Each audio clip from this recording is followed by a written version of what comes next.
प्रभाग क्रमांक 23 मधील सध्य परिस्थितीबद्दल आपण काय सांगाल? सांगायला दुःख होतं. प्रचारासाठी मी प्रभागात फिरत होतो की आमच्या विश्रांतीनगर भाग असेल, जय मनोहर भाग असेल, या भागामध्ये 15 वर्ष पाण्याच्या नावाखाली मतं घेतली.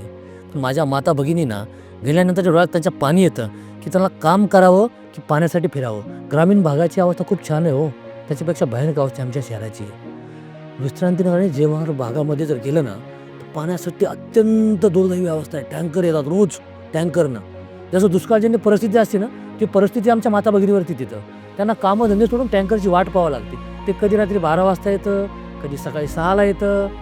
दुःख आहे. विश्रांतीनगर जय भवनमधल्या माता भगिनींचं दुःख ज्यावेळेस ऐकतो ना, तर खरोखर वाटतं काय करावं. ते 15 वर्षापासून सांगताय काय, पाण्याची निवड मतं मागताय.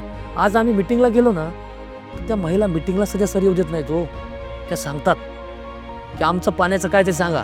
म्हणलं ताई आम्ही करतो. ते म्हणतात नाही. ह्याच्या अगोदर 3 निवडणुका झाल्या, विधानसभा झाली, महापालिका झाल्या, तेव्हापासून सांगता पाणी येतं म्हणून.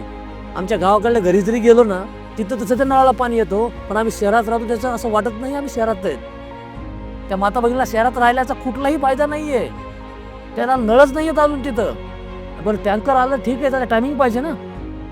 ते कधी येतं आणि कधी जातं पाणी. ॲडव्होकेट दत्ता भांगे, प्रभाग क्रमांक 23. तरुण नेतृत्व, मजबूत प्रभाग.